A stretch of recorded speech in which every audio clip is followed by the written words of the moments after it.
आगामी 25 वर्षों में भारत को दुनिया की सबसे बड़ी ताकत के रूप में स्थापित करने के संकल्प का कार्यकाल होना चाहिए। इसलिए स्मारक का शिलान्यास आज हम लोग देवरिया जनपद में भी स्थापित कर रहे हैं। भाइयों बहनों, पहले गरीब के बारे में कोई सोचता कहां था। गरीब बालिकाएं कस्तूरबा गांधी विद्यालय में पढ़ती थी, सुविधाएं ठीक नहीं थी। आज तो कस्तूरबा गांधी विद्यालय की स्थिति को मैं भी आमूलचूल परिवर्तन करने के साथ ही उसमें व्यापक परिवर्तन लाया गया। जो विद्यालय पहले 8वीं तक चलते थे, अब उन्हें 12वीं तक चलाने की व्यवस्था, जिससे गरीब परिवार की कन्याएं भी पढ़ लिख सकें, आगे बढ़ सकें और उनकी प्रतिभा का लाभ समाज और देश को प्राप्त हो सके। आज कस्तूरबा गांधी विद्यालयों के तमाम भवनों के नए सिरे से उनके विस्तारीकरण के कार्यक्रम का भी यहां शिलान्यास हो रहा है। ये कार्यक्रम पहले भी हो सकते थे, लेकिन पिछली सरकारों में फुर्सत कहां थी। भाइयों बहनों, मैं आपसे जानना चाहता हूं, आपने पिछली बार भी यहां पर समाजवादी पार्टी का विधायक दिया, समाजवादी पार्टी की सरकार थी। क्या उस समय 12 से 17 के बीच क्या इस क्षेत्र में बिजली आती थी? क्योंकि ये तो विकास विरोधी हैं, ये लोग बिजली के विरोधी हैं, ये शिक्षा के विरोधी हैं। पहले बिजली नहीं आती थी और भारतीय जनता पार्टी ने बिना भेदभाव के बिजली सबको समान रूप से दी है। प्रदेश के अंदर हर जिले में बिजली है। आज आपके यहां बिजली आ रही है ना? अच्छी आ रही है। बिजली से आपके मोबाइल फोन चार्ज होने के साथ साथ अन्य सभी कार्यों को ठीक ढंग से आगे बढ़ाने में मदद मिलती है ना? विकास हो रहा है ना? अच्छा, मुझे एक बात बताओ, देवरिया और कुशीनगर जनपद इस बात के लिए 2017 के पहले बदनाम होता था कि गरीब का अन्न यहां पर लोग खा जाते हैं। खाद्यान्न माफिया यहां बड़ा हावी होता था। भाइयों बहनों, 2017 के पहले गरीब को खाद्यान्न नहीं मिल पाता था। आज खाद्यान्न मिल रहा है, राशन मिल रहा है। जिसको मिल रहा हाथ उठा करके बोले, खाद्यान्न सबको मिल रहा है ना? मित्रों, आज सबसे पहले मैं आप लोगों के सामने एक बात कहना चाहता हूं। कितने बड़े विशाल देश को और विशाल जनसंख्या पर सर्वस्पर्शीय सर्वसमावेशक विकास से युक्त करना है, तो कोई मॉडल काम में नहीं आ सकता। 130 करोड़ की आबादियों को एक साथ रखकर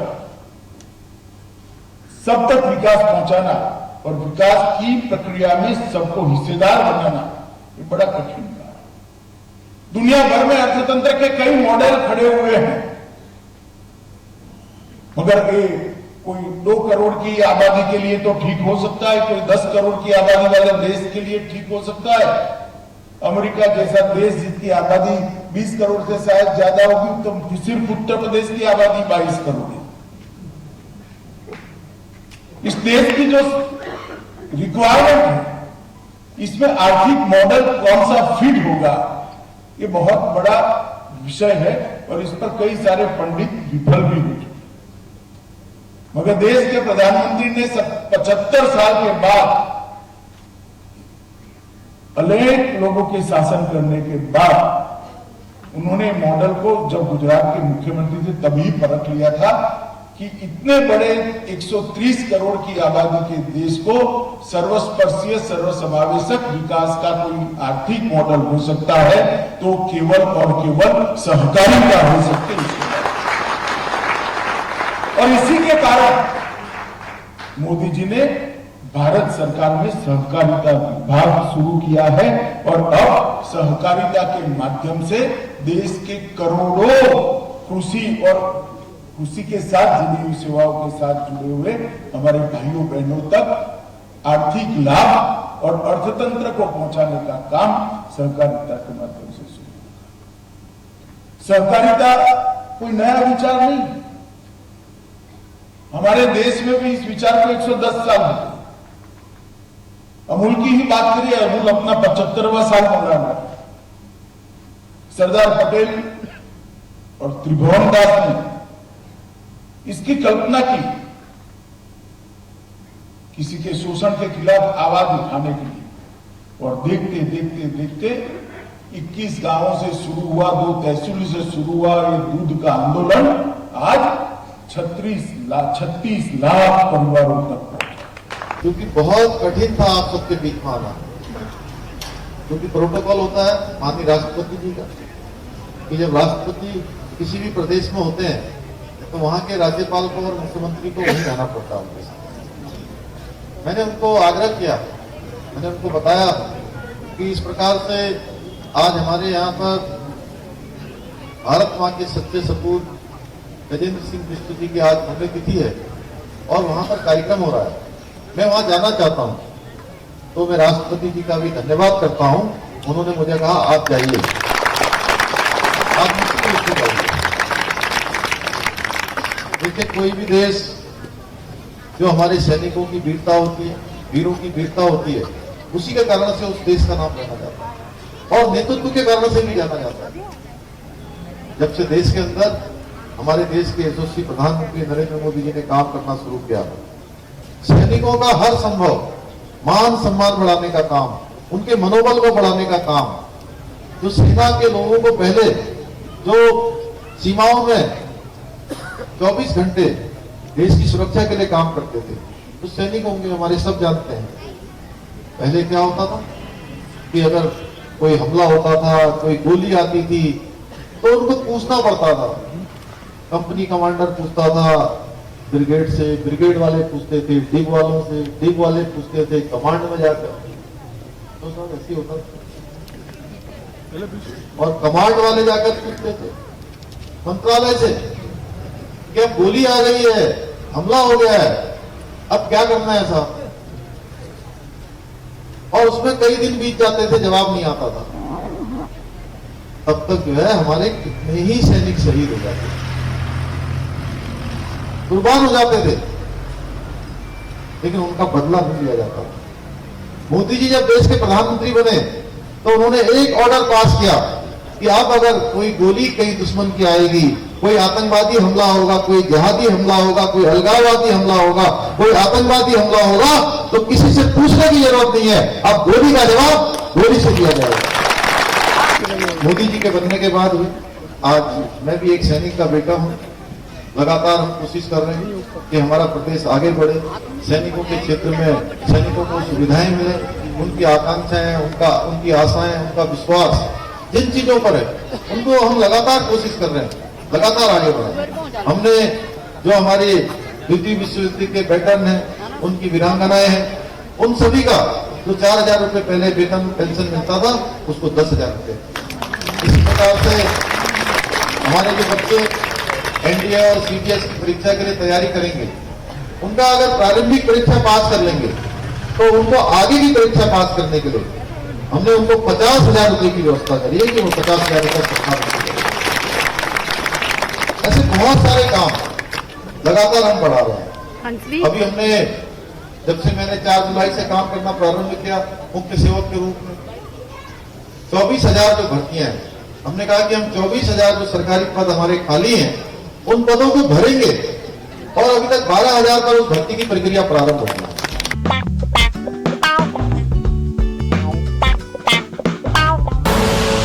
आप देख रहे हैं के न्यूज, खबरों का सारथी।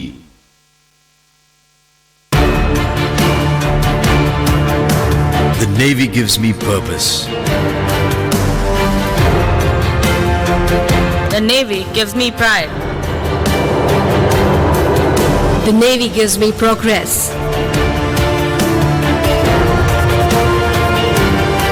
The Navy gives you more. Indian Navy, an ocean of opportunities.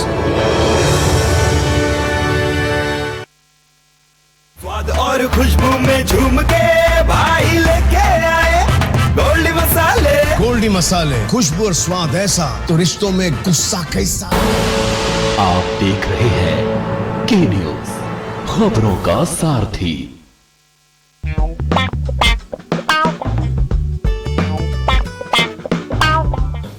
चाहे बैंक हैं, चाहे फाइनेंशियल यानी सर्विसेज देने वाले और संस्थान हैं, या हरियाणा की सरकार की स्कीमें हैं, केंद्र सरकार की स्कीमें हैं, या फिर व्यक्ति अपनी योजना से भी कोई नया काम करना चाहता है, उसका अपना अनुभव है, एक्सपीरियंस है, ट्रेनिंग है, कोई भी काम वो करे, उसको कोई रिसोर्सेज की कठिनाई उसको ना आए, करने के बाद ऐसे सब लोगों को हम इनवाइट कर रहे हैं।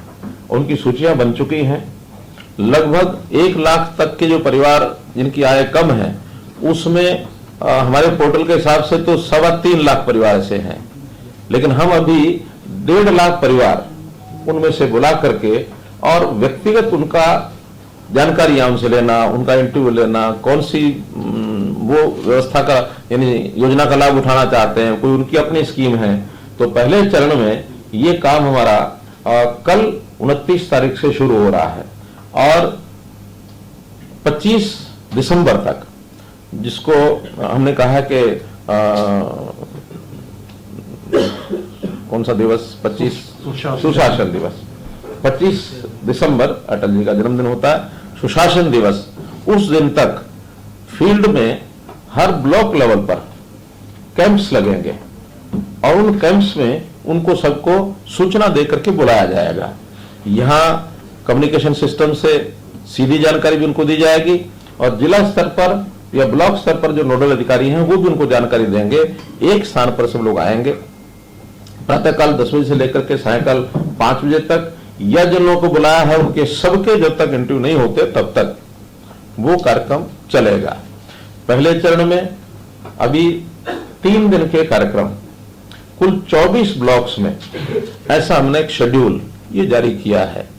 मति बिना नीति गई, नीति बिना गति गई और गति बिना अर्थ गया और अर्थ के बिना विनाश हुआ। तो विद्या कितना महत्वपूर्ण है, इसको आज से नहीं 200 साल पहले ज्योतिबा फूले ने समझ लिया था और इसी कारण के समाज के उन तबके के लोगों को कहा कि तुम पढ़ाई करो। शिक्षक लिए उन्होंने जोर दिया, स्कूल उन्होंने खोला और पूरे हिंदुस्तान में पहली यदि कोई महिला शिक्षक कोई रही तो वो सावित्रीबाई फूले हुई। तो दोनों ने जो ज्योति जलाई वो समाज के लिए बहुत महत्वपूर्ण। उन्होंने वैज्ञानिक शिक्षा के ऊपर जोर दिया। आदरणीय साथियों, आज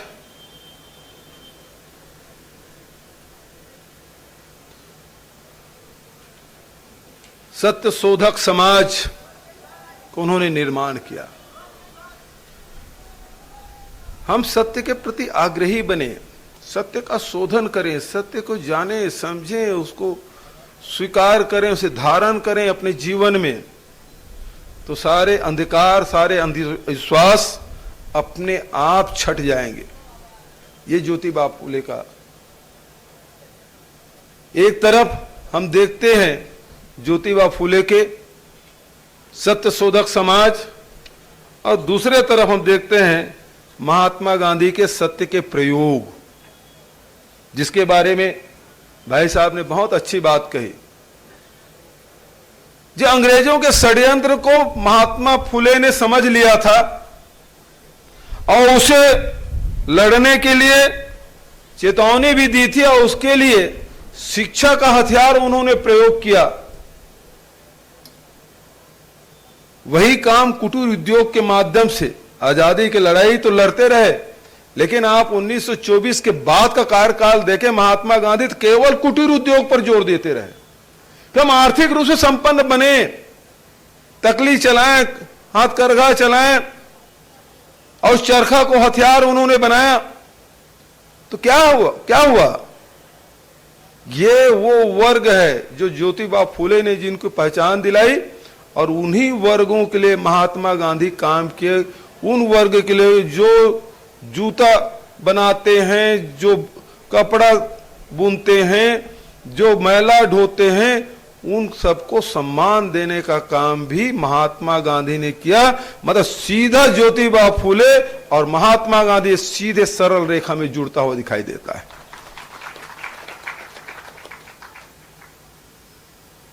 ज्योतिबा फूले का जो काम है उसे बढ़ाने का काम महात्मा गांधी ने किया। तो दूसरे रूप में कह सकता हूं,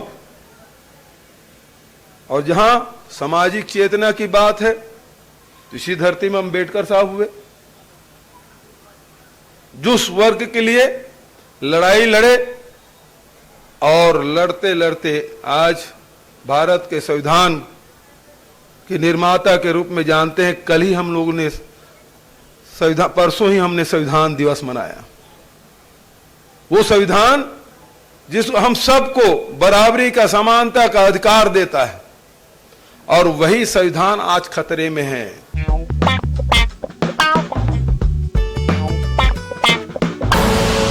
आप देख रहे हैं के न्यूज, खबरों का सारथी। दिल्ली सरकार के स्कूलों के 3 लाख बच्चे, उनके 51,000 बिजनेस आइडियाज और सरकार की ओर से 60 करोड़ रुपए का सीड कैपिटल। यह है दुनिया का सबसे बड़ा startup program business blasters. Business blasters program के हर एपिसोड में हम मिलेंगे ऐसी ही 3 टीमों से जो इन्वेस्टर्स के सामने अपने बिजनेस आइडिया को करेंगी पिच, ताकि उन्हें अपने बिजनेस के लिए मिल सके इन्वेस्टमेंट। अब कल के बड़े बड़े बिजनेसमैन एंड वुमेन निकलेंगे दिल्ली सरकार के स्कूलों से। बिजनेस ब्लास्टर्स 28 नवंबर से हर रविवार शाम 7 बजे प्रमुख टीवी चैनल्स पर। ये दिल है कि चख रहा है उन्हीं अल्फाजों का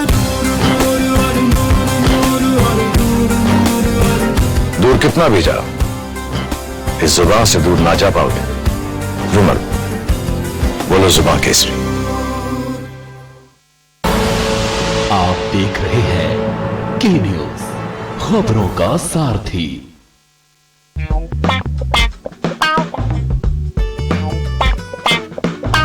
और अगर हम देखें तो उन्होंने सांस्कृतिक विषयों पर चर्चा की है और भारत की संस्कृति को, और भारत की संस्कृति, हम दिल्ली बैठे हैं, बूथ नंबर 3 में बैठे हैं, लेकिन यहां से बैठे हुए वो देश और दुनिया की उन विषयों के बारे में वो खींच करके ले जाते हैं कि देश के अंदर हमारे नौजवान, हमारा हुनर, हमारा संस्कृति क्या क्या कर रहा है।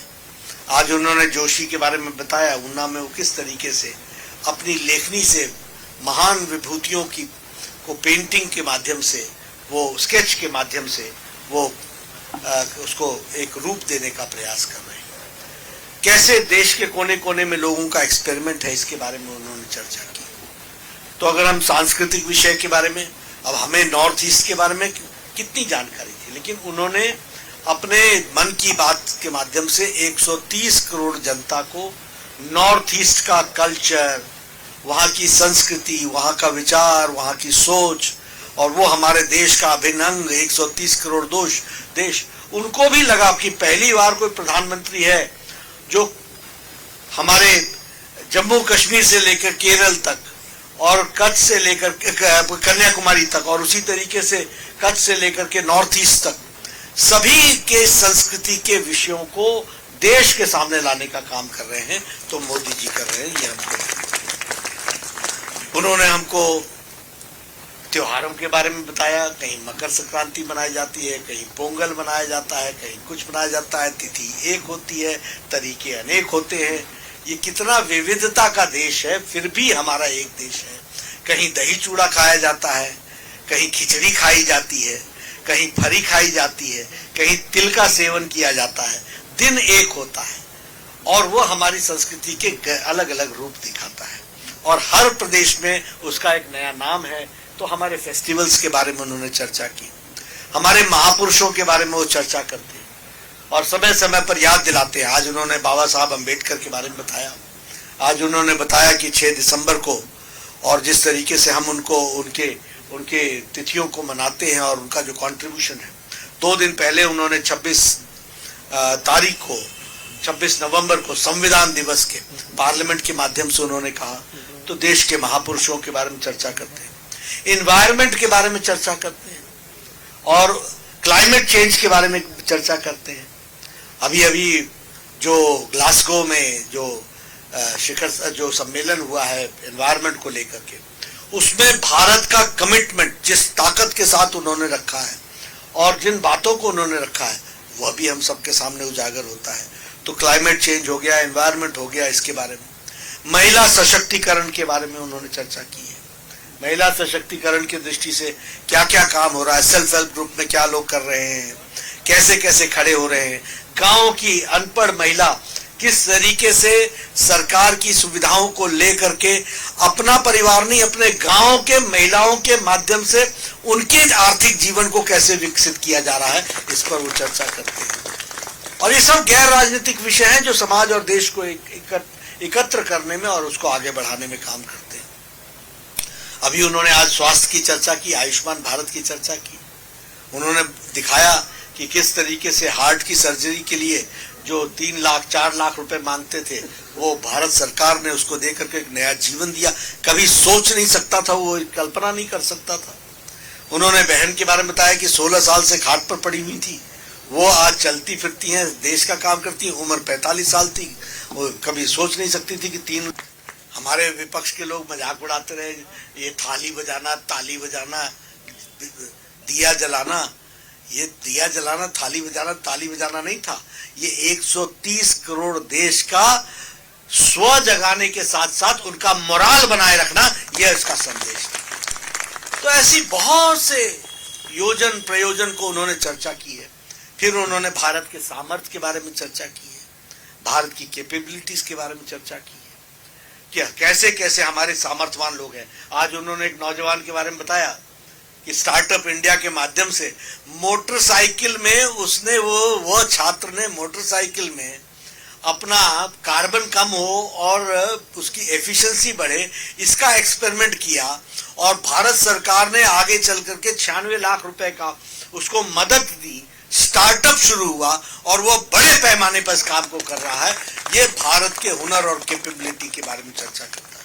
तो ऐसी चीजों को उन्होंने हम सबके सामने रखा है और हम भारतीय जनता पार्टी की तरफ से हमारा ये लक्ष्य है कि हम हर महीने इसी तरीके से एकत्र आकर के मन की बात सुनेंगे और मन की बात की सुनने के बाद उनके द्वारा दिए गए वक्तव्य पर उस पर चर्चा भी करेंगे और हमें उसमें से क्या करना है उसके बारे में भी चर्चा करेंगे। ये उत्तर प्रदेश का शिक्षा मॉडल है। उन्होंने तो स्कूल देखने से ही रोक दिया था मुझको पुलिस लगा के। बीजेपी ने पूरी एमसीडी को ठप कर दिया। इनसे एमसीडी पिछले इतने साल हो गए इनको एमसीडी चलाते चलाते ठप कर दिया इन्होंने। अभी काम नहीं किया उन्होंने, लेकिन बात करने पे तो मजबूर किया है। आप सब जानते हैं कि पंजाब में अब चुनाव होने वाले हैं और जब मुख्यमंत्री अरविंद केजरीवाल जी ने पंजाब में शिक्षा के विषय में कुछ अनाउंसमेंट की टीचर्स के बारे में, तो पंजाब के शिक्षा मंत्री जी ने कहा कि हमने पंजाब की जो सरकार है कांग्रेस की, उसने बहुत काम किया है और दिल्ली में कोई काम नहीं हुआ है।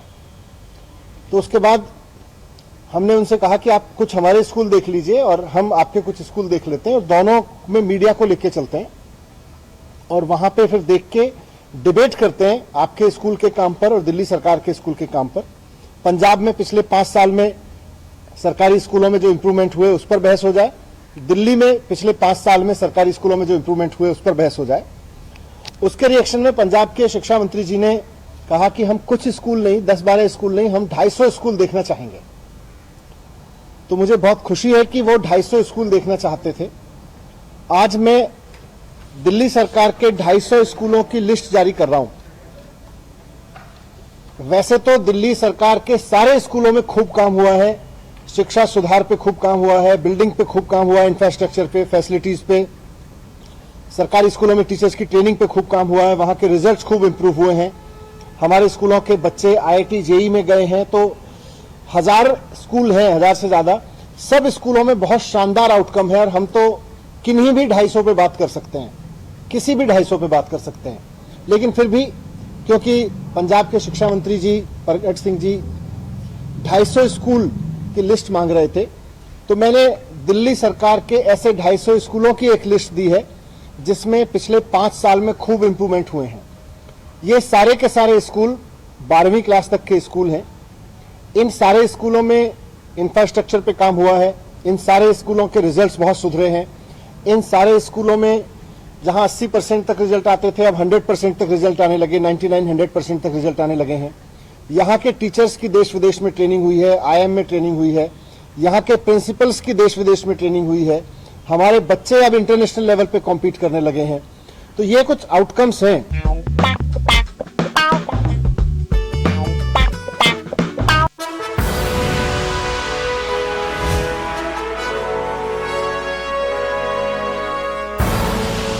आप देख रहे हैं के न्यूज, खबरों का सारथी।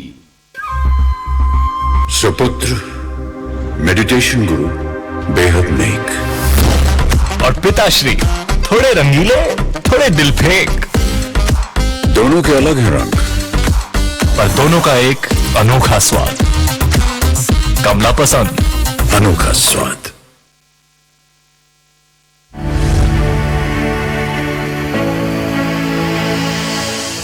नेता ओही जो लोकां च विचरे, नेता ओही जो लोकां दे नाल खड़े, नेता ओही जो हक सच दी आवाज बने। मुख मंत्री चरणजीत सिंह चन्नी ਅਤੇ 32 किसान जथेबंदियां च होई बैठक दौरान किसानां दीयां मंगां नूं मिली प्रवानगी।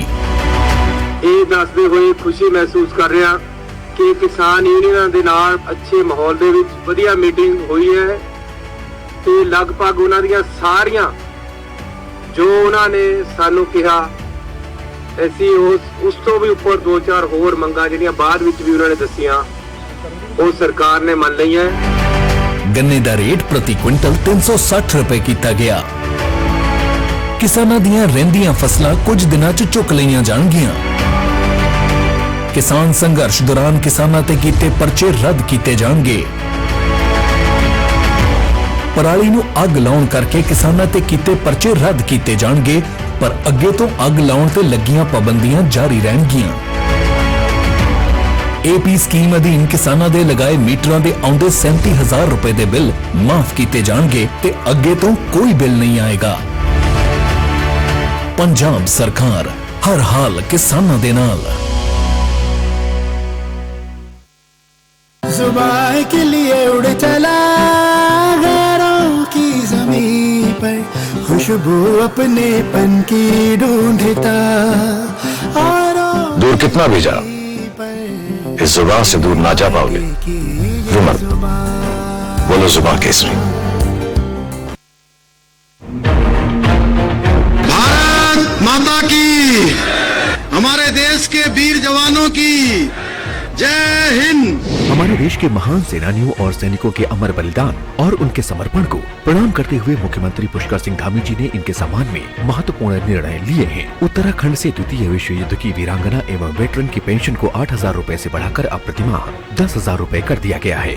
सैनिकों और पूर्व सैनिकों के बच्चों के लिए छात्रावास। हरिद्वार में स्वतंत्रता संग्राम सेनानी सदन का निर्माण। शहीद हुए सैनिक और अर्धसैनिक बलों के आश्रितों की अनुदान राशि 10 लाख से 15 लाख रुपए करने जैसी महत्वपूर्ण घोषणाएं हमारे वीर सैनिकों और उनके परिवारों के लिए उत्तराखंड सरकार का समर्पित प्रयास है। सैनिकों के संग हैं हम, उत्तराखंड है हम।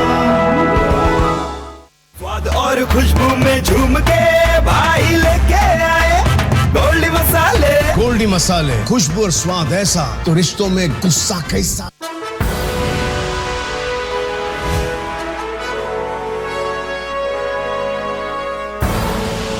आप देख रहे हैं